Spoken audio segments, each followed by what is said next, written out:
Is it possible to learn spoken English in 90 days? If you practice, then why not? Welcome to day 4 of 90 days spoken English course, where we are learning theory, vocabulary, sentence structures, and everything that is going to make us a fluent speaker. आज का जो class है यहाँ पे हम discuss करने वाले हैं vocabulary. We all know that words are important. Words बहुत ज़रूरी है सेंटेंस बनाने के लिए. But what kind of words we should learn? और जो ये सीरीज है इसमें हम एक सिंपल सा क्रोनोलॉजी भी फॉलो कर रहे हैं, स्ट्रक्चर फॉलो कर रहे हैं कि सबसे पहले क्या जरूरी है, उसके बाद क्या जरूरी है, और हम हर क्लास में ये दोनों चीजें कॉम्बिनेशन सीखेंगे, वर्ड्स और वर्ड्स को कैसे सेंटेंस में बदले. And if you are here for the first time, my name is Roshan and on this channel we learn spoken English. और अगर आपका बेस पहले से स्ट्रांग है और आपको सिर्फ प्रैक्टिस की जरूरत है, then you can approach me on my number. I have multiple batches, different kinds of live classes where I help people to speak English. तो अगर आप चाहते हो उस ग्रुप का हिस्सा बनना, then feel free to message me on my number. अगर आपको याद होगा तो पहले क्लास में मैंने पार्ट्स ऑफ स्पीच पढ़ाया था, आई थिंक सेकेंड क्लास में, और उसमें मैंने ये टर्म मेंशन किया था, नाउन. अब नाउन को पढ़ना जरूरी क्यों है? अगर हम रैंडमली वर्ड्स सीखना स्टार्ट करें तो वो लिस्ट कभी ख़त्म ही नहीं होगा. लेकिन अगर हम वर्ड्स का यूज सीखें कि हम उसको सेंटेंस में कैसे बदल सकते हैं, उसको लंबे टाइम तक याद कैसे रख सकते हैं, तो हमें उसके यूजेस को सीखना होगा. So this is going to be our class on the uses of noun, कि हम नाउन को हम यूज कैसे करते हैं एक सेंटेंस में. फिर से मैं ये रिपीट कर देता हूं कि नाउन कौन से वर्ड को बोलते हैं? Naming word. यानी कि ये हर एक नाम किस कैटेगरी में आएगा? नाउन में. और इसमें कितना वर्ड्स हैं? Unlimited. But here is the important thing, इसका यूज कैसे करते हैं इन अ सेंटेंस. आई नो बहुत सारा वर्ड्स यहाँ दिखाई दे रहा है, but let's understand them one by one. सबसे पहले हम जेंडर को समझते हैं. तो जेंडर में हमें क्या क्या पता चलता है? मैस्कुलिन, फेमिनिन, कॉमन और न्यूट्रल. मैस्कुलिन मीन्स, जैसे अगर मेरा नाम रोशन है तो रोशन का जेंडर क्या है? मैस्कुलिन. तो इसके लिए हम कौन सा वर्ड यूज करते हैं? ही, जो कि हम प्रोनाउन क्लास में सीखेंगे. तो मैस्कुलिन में कौन कौन से वर्ड आते हैं? अभी जो मैंने एग्जाम्पल दिया रोशन, वो किसी का नाम है, तो कौन सा जेंडर हुआ? मैस्कुलिन. हमें पता है कि मेरा जेंडर क्या है, मैस्कुलिन, तो हम ही यूज करेंगे. वैसे ही अगर कोई नॉर्मल सा वर्ड देखे, किंग, तो किंग हम किसके लिए यूज करते हैं? किसी मेल के लिए. तो एक एग्जांपल ये हो गया, बॉय, लड़का. अब मैन, फादर. तो ये सारे वर्ड कौन कौन से हुए? मैस्कुलिन, यानी कि ही. फेमिनिन मीन्स शी, यानी जो हम प्रोनाउन में सीखेंगे. तो अगर यहाँ पे मैं लिखूं क्वीन, तो क्वीन वर्ड का जेंडर क्या है? फेमिनिन जेंडर है. Common gender. कॉमन जेंडर उसको बोलते हैं जो सिचुएशन पे डिपेंड करता है. उसके लिए हम ही सी दोनों यूज कर सकते हैं. जैसे टीचर, टीचर का जेंडर मैस्कुलिन है, तो आप कौन सा जेंडर यूज करोगे? ही यूज करोगे. अगर फेमिनिन है तो शी यूज करोगे. तो कॉमन जेंडर में वो सारे वर्ड्स आते हैं जो सिचुएशनल होते हैं. Then there are neutral gender. Neutral means इनका कोई जेंडर ही नहीं होता है. जैसे ये मार्कर, मार्कर भी किसी चीज का नाम है. क्लास, शर्ट या टी शर्ट, जो भी है ये. तो क्या इसका कोई जेंडर है क्या? नो. तो हम इनके साथ कौन सा वर्ड यूज करते हैं? इट. नाउन में हमें ये सारी चीज़ों को भी जानना जरूरी है वोकैबुलरी के टाइम, क्योंकि जब भी हम सेंटेंस बनाते हैं तो sometimes we get confused with he, she, और गलतियां होते रहती हैं. Aryan is a great player. ठीक है guess. Now the word Aryan, what do you think? This is name of a boy और ए गर्ल. आर्यन अगर लड़का है तो हम इसको किस वर्ड से रिप्लेस करेंगे? ही. ही कैन प्ले एनीवेयर, वो कहीं भी खेल सकता है. My English teacher was friendly, कि मेरे इंग्लिश टीचर कैसे थे? फ्रेंडली थे. अब डिपेंड करता है वेदर इट वॉज ही और सी. तो आप जो भी आपके टीचर थे उनके अकॉर्डिंग यहाँ पे वर्ड चूज कर लोगे, ही और she. I told you common gender ये दोनों में बिलोंग करता है. तो जैसे आपके टीचर हो उसके अकॉर्डिंग यहाँ पे हम वर्ड यूज करेंगे. Next, Riya is my best friend. अब रिया किसी लड़की का नाम है, so the right answer is she helps me a lot. वो मेरी मदद बहुत करती है. The dog is very active. अब डॉग के लिए हम यहाँ पे इट वर्ड यूज करेंगे. अगर आपका डॉग का जेंडर स्पेसिफिक है तो आप वहाँ पे ही और सी यूज कर सकते हो, या फिर इट के साथ जाएंगे. ये न्यूट्रल जेंडर के तरह हम इसको यूज कर सकते हैं. My father is very strict. अब फादर, तो फादर के साथ कौन सा वर्ड यूज करेंगे? ही वेक्स अप अर्ली, वो सुबह उठते हैं. My sister loves reading. उसको किताबें पढ़ना पसंद है. तो correct answer is she reads every day, वो हर रोज पढ़ती है। द बेबी इज क्राइंग, तो जो द वर्ड बेबी है इसको भी हम न्यूट्रल जेंडर में रखते हैं, इसको it. My manager is very supportive, अब मैनेजर भी एक कॉमन जेंडर वर्ड है, ये कोई भी हो सकता है, ही और शी, जो भी उनका जेंडर हो। Next, the cat is sleeping, अब कैट हम उसके साथ इट यूज करेंगे, अगर हमारी पेट है तो हम उसका जेंडर जानते हैं तो उसके according we can use he और she, but here we will go with it. My friend called me, अब दोस्त तो कोई भी हो सकता है, मेरे दोस्त ने मुझे कॉल किया। शी और ही वांटेड हेल्प, उन्हें मेरी मदद चाहिए थी। The teacher entered the class, he started और शी स्टार्टेड टीचिंग इमीडिएटली, यानी कि टीचर क्लास में आते ही पढ़ाना स्टार्ट कर दिया। Immediately means right away. The child is playing, यानी कि बच्चा खेल रहा है, अब उसके अकॉर्डिंग अब जो भी आपका बच्चा है ही और सी इज वेरी हैप्पी, तो चाइल्ड के अकॉर्डिंग हम यहाँ पे वर्ड यूज करेंगे। My cousin lives in Delhi, तो अब देखो कजन के साथ भी हम ही और सी यूज कर सकते हैं, कोई भी हो सकता है। सी वर्क्स इन ए कंपनी या फिर he works in A company, जो भी आपका कजन का जेंडर हो उसके अकॉर्डिंग, वो कंपनी में काम करता है। द डॉक्टर अराइव्ड लेट, अब डॉक्टर का भी कोई एक फिक्स जेंडर नहीं है, इट कैन बी एनीथिंग, ही और शी। ही वॉज बिजी और she was busy. My neighbour is very kind, मेरा नेबर कैसा है, बहुत काइंड है। ही और सी ऑलवेज हेल्प्स अस, वो हमारी हमेशा मदद करते हैं। Now this is very important for sentence structures too. जो सेंटेंस स्ट्रक्चर होता है ये फॉर्मेट को फॉलो करता है। तो सब्जेक्ट क्या क्या हो सकता है, ये हमेशा या तो नाउन होगा या तो प्रोनाउन होगा, ये हमने पिछले क्लास में भी सीखा था। तो अब जान लो कि नाउन में ये दो ऑप्शन होता है, या तो वो सिंगुलर होगा या तो वो प्लूरल होगा। तो इसी के अकॉर्डिंग वर्ब भी हमारा होता है, जो जिसको हम बोलते हैं subject verb agreement. It means that if the subject is singular, the verb has to be singular. If the subject is plural, the verb has to be plural. यानी कि जैसा सब्जेक्ट वैसा वर्ब, ये फॉर्मूला यूनिवर्सल है और हर जगह apply होता है। फॉर एग्जाम्पल माई फ्रेंड, इसमें कितने दोस्त की बात हो रही है, वन, तो हमने कौन सा वर्ड यूज किया, इज, और उसी के अकॉर्डिंग यहाँ पे भी ये अदर वर्ड्स आया। My friend is a dancer, मेरा दोस्त एक डांसर है। लेकिन अगर मुझे बोलना हो माई फ्रेंड्स, अब इसमें कितने दोस्तों की बात हो रही है, मोर देन वन, तो वो क्या कहलाएगा, प्लूरल। तो हम उसको क्या बोलेंगे, यहाँ पे इज लगाएंगे तो क्या सेंटेंस सही होगा, my friends is dancers, incorrect. तो सब्जेक्ट वर्ब बहुत जरूरी है, और यहीं पे हमें हेल्प कौन सा वर्ड करता है, सिंगुलर और plural. My friends, more than one friends, मैं क्या बोलूँगा, my friends are dancers. So I hope you understood my point कि नाउन को हम सिंगुलर और प्लूरल में कन्वर्ट कर सकते हैं। इसमें भी बहुत सारे एक्सेप्शनल केसेस होते हैं, but let's keep it simple right now. तो हम इसको सिंगुलर और प्लूरल कैसे बनाते हैं, जैसे यहाँ पे एक वर्ड एग्जांपल है किंग, तो इसमें कितने राजा की बात हो रही है, जस्ट वन। लेकिन अगर इसमें हमने ये वर्ड जोड़ दिया किंग्स, तो क्या हो गया, मोर देन वन। तो हम नंबर के बारे में और डिटेल में सीखेंगे in our upcoming classes. Now we have got our sentences here and we will be practicing. You know your job. आपको पता है आपको क्या करना है. You have to repeat along with me. Whatever sentences I am making, repeat with me. So here we have my friends dash waiting for me. Very simple. Here we have this word called friends. So we will go with are. My friends are waiting for me. The dog barking loudly. Take a guess. Dog, so we will go with was. The dog was barking loudly. कुत्ता जोर जोर से भौंक रहा था. So अगर यहाँ पे dogs रहता, so we would go with were. So this is what I was trying to say. Singular and plural. Subject verb agreement. My brother is at home. मतलब मेरा भाई कहाँ है, घर पर है. अगर यहाँ brothers होता तो are. The students are ready for the test. So the correct answer is are. यानी कि स्टूडेंट्स टेस्ट के लिए तैयार हैं.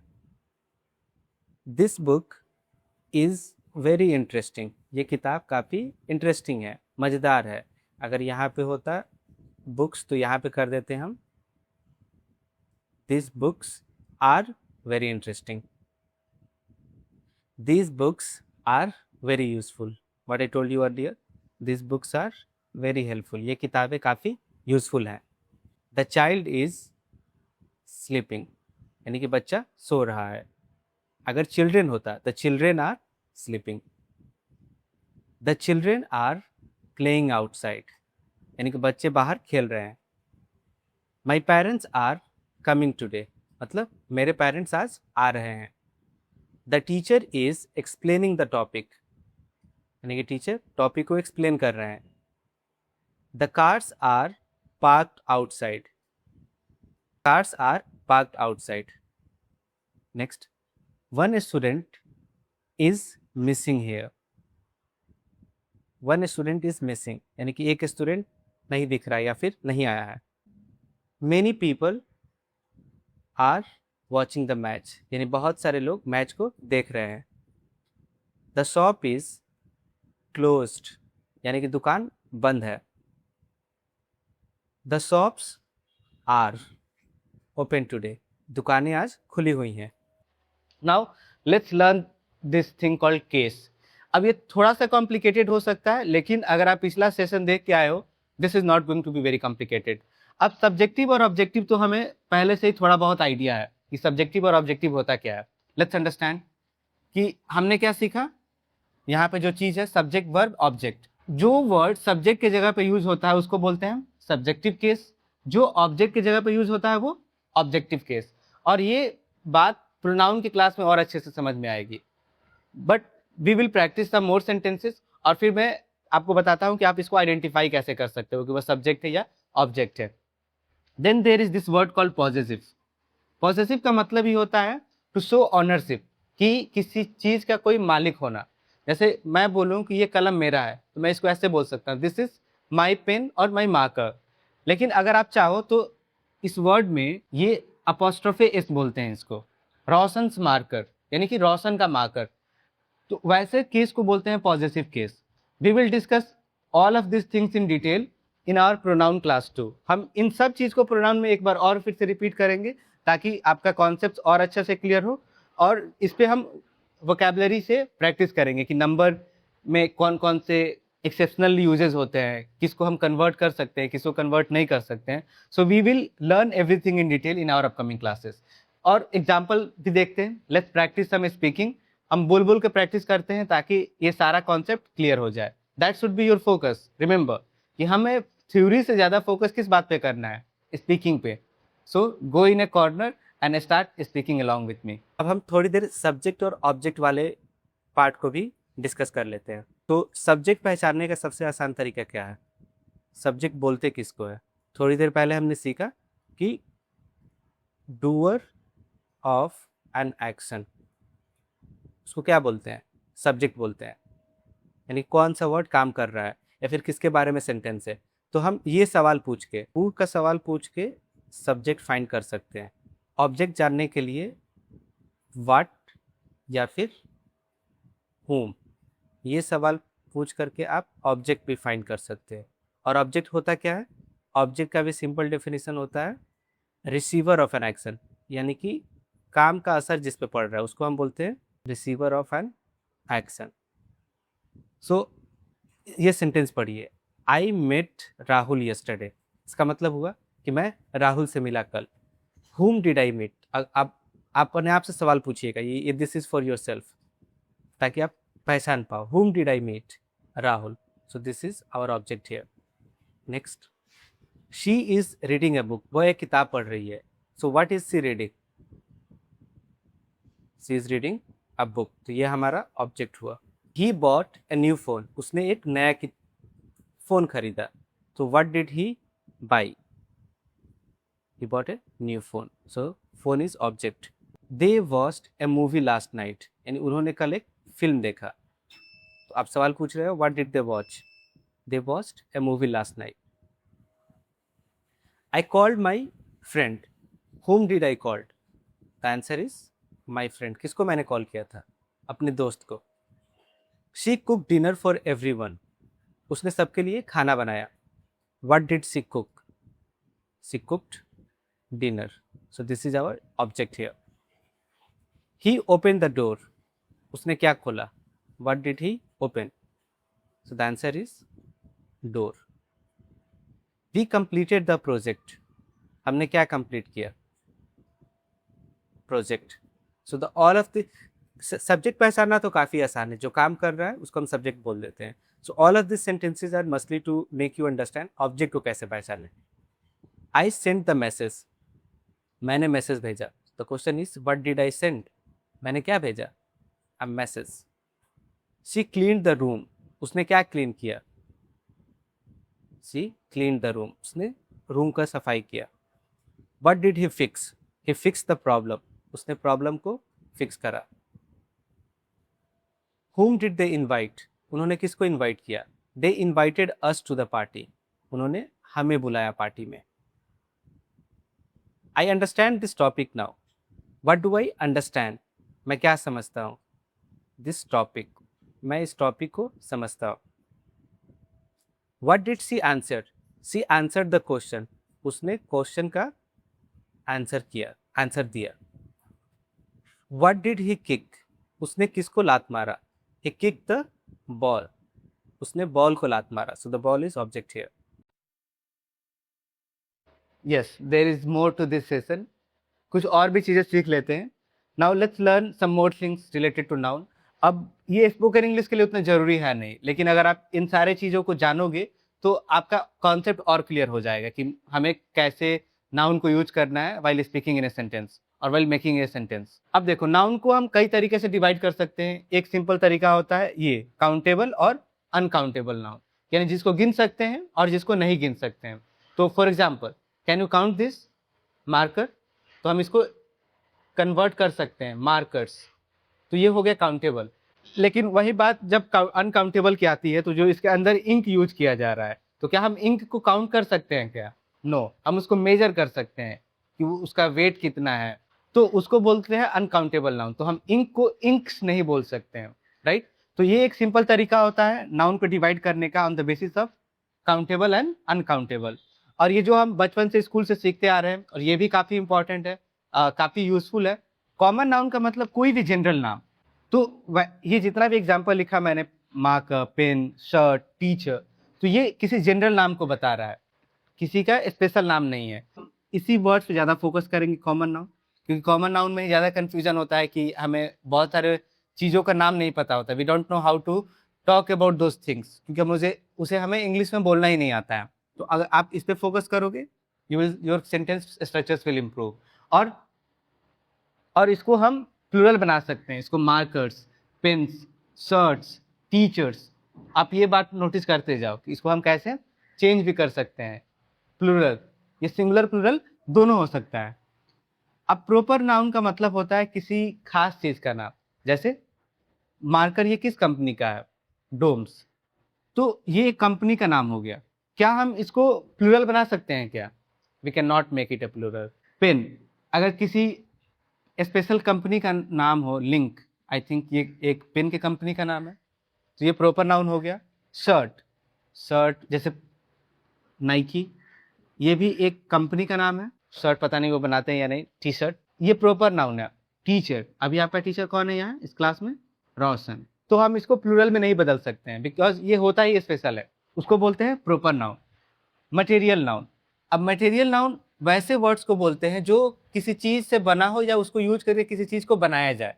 This is simple definition. जैसे अभी जो मैंने एग्जांपल दिया था मटेरियल, ये किस चीज़ से बना हुआ है? प्लास्टिक भी नाम है। इंक, वो भी किसी मटेरियल का नाम है। वुड, ये भी किसी लकड़ी से बना हुआ है।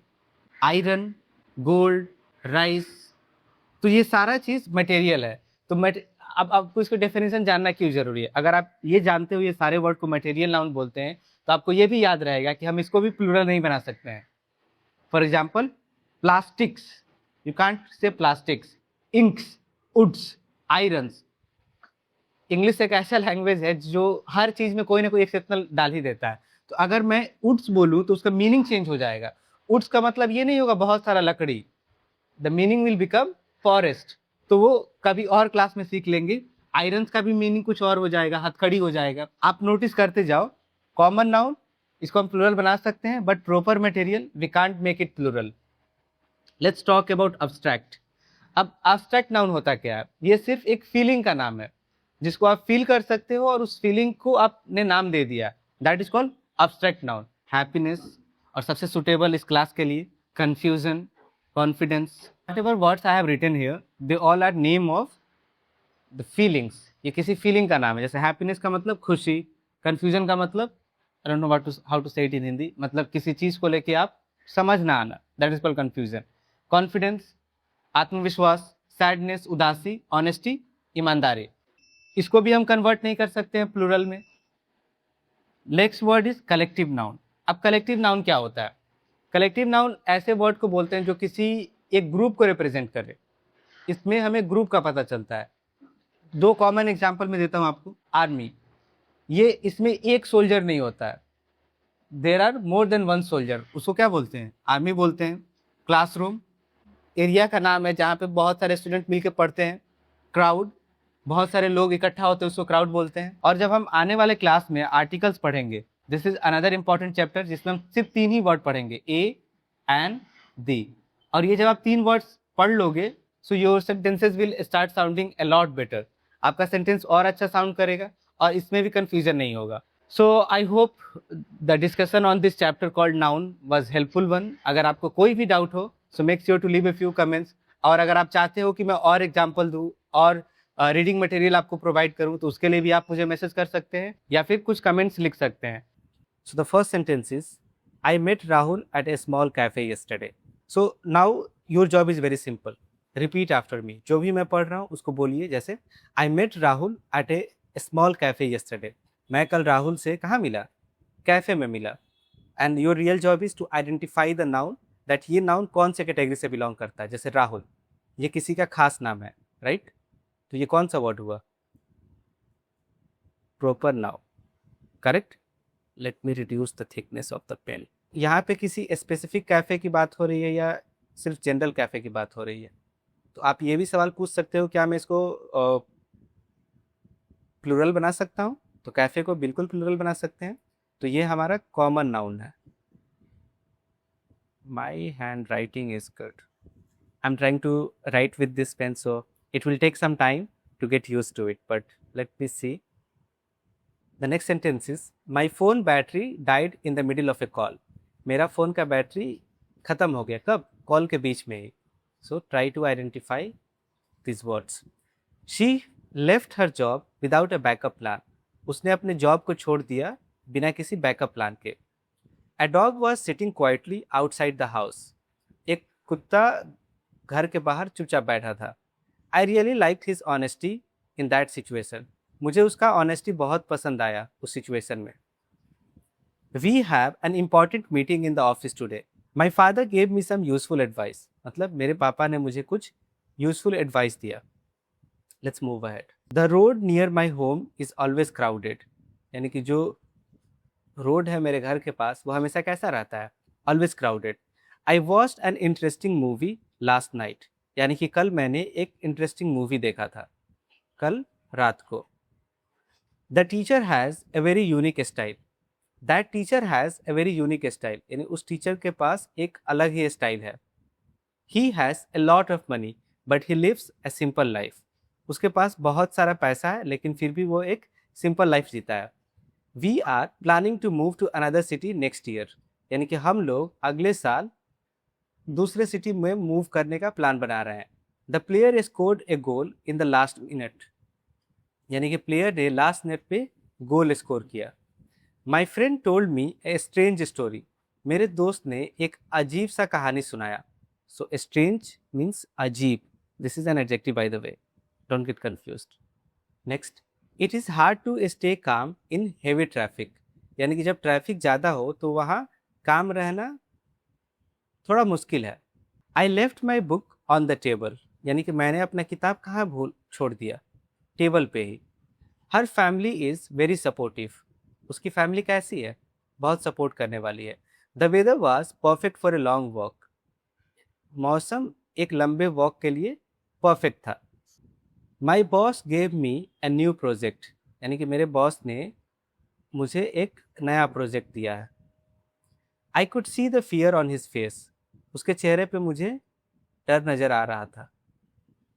आई कुड सी, मैं देख सकता था। I drank a glass of water after the workout, यानी वर्कआउट करने के बाद मैंने एक गिलास पानी पिया। Workout means exercise. The shop the shop sells all kinds of materials, यानी कि ये दुकान हर तरीके के मटेरियल्स को बेचता है। His confidence impressed every one in the room, यानी कि उसके कॉन्फिडेंस ने सबको इम्प्रेस कर दिया उस रूम में। She is very serious about her career, वह अपने करियर को लेके काफ़ी सीरियस है। ही bought A gold ring for his mother, उसने अपनी मम्मी के लिए एक सोने का रिंग खरीदा। By the way, here the noun is the word ring. There is too much noise in this room, इस रूम में बहुत ज़्यादा हल्ला हो रहा है। Her voice has a lot of energy, यानी कि उसकी आवाज़ में बहुत ज़्यादा एनर्जी है। I learn a new skill this week, इस वीक मैंने एक नया स्किल सीखा। That group is very active during discussions, वह ग्रुप काफ़ी एक्टिव रहता है डिस्कशन के दौरान। I have a lot of ideas in my mind, मेरे दिमाग में बहुत सारे आइडियाज़ हैं। The food at that restaurant is amazing, यानी उस रेस्टोरेंट का खाना कैसा है? अमेजिंग है, बहुत शानदार है। I accepted my mistake in front of every one, मैंने सबके सामने अपना गलती माना। The company has a healthy culture, यानी उस कंपनी का कल्चर कैसा है? हेल्दी है, यानी कि सब लोग अच्छे से रहते हैं। My uncle runs a small business, मेरे अंकल का एक छोटा सा बिजनेस है। The room was full of people, यानी कि कमरा लोगों से भरा हुआ था। I need some time to think about this decision, मुझे कुछ टाइम चाहिए इस डिसीजन के बारे में सोचने के लिए। The child broke the window while playing, यानी बच्चा खेलते समय विंडो को तोड़ दिया। She showed a great courage during the crisis, यानी कि परेशानी के टाइम पे उसने बहुत हिम्मत दिखाई। क्राइसिस मीन्स परेशानी एंड करेज मीन्स हिम्मत। The team celebrated their victory together, यानी टीम ने अपने विक्ट्री को साथ में मिलकर सेलिब्रेट किया। He wrote his name on the paper, उसने अपना नाम पेपर पे लिखा। So this was our noun lesson. Whatever sentences we practice, I want you to repeat multiple times. आप इसको बार बार देखो और बार बार रिपीट करो। And if you have watch this far, thank you so much for watching.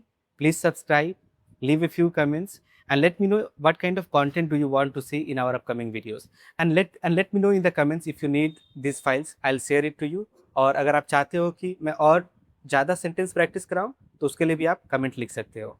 And if you need any additional help, अगर आपको और हेल्प की ज़रूरत है, आप चाहते हो कि किसी के साथ प्रैक्टिस करो, बोल बोल के इंग्लिश सीखो, then you can message me on my number and I'll share the details of my classes. And I'll see you very soon. Bye.